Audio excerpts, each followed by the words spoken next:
So what I'm doing is I am planting some flowers. They're in season right now. These are marigolds. So marigolds is a must-have when you're growing food. They are beneficial.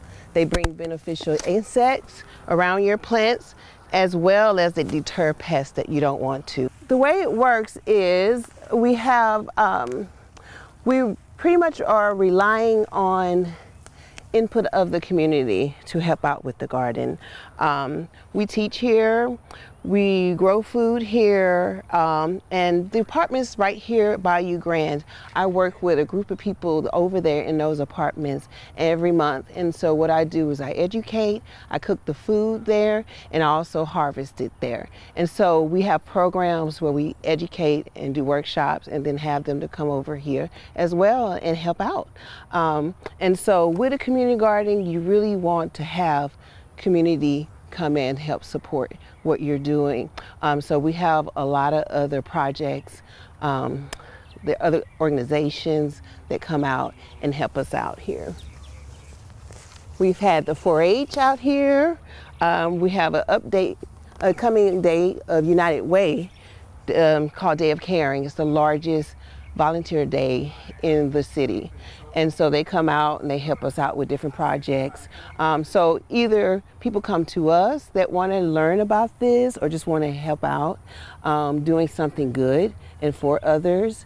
And then you have people that want to learn. So it's really just like it's open for community.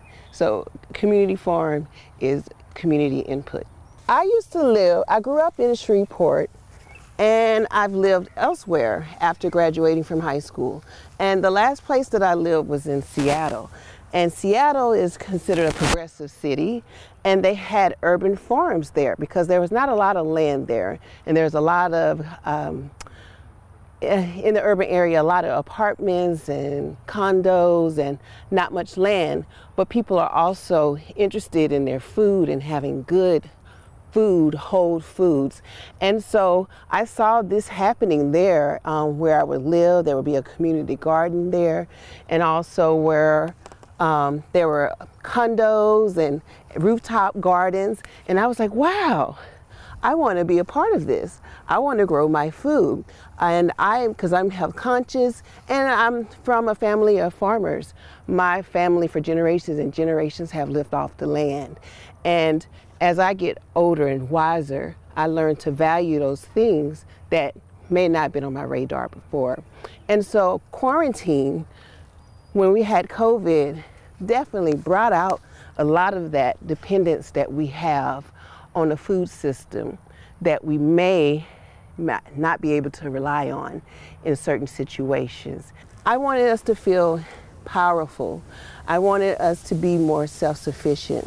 And I think that's very important for our community and for us. It used to be normal that we would walk and there would be peach trees, pear trees, and you just take from that. And I thought this is something that would always be around.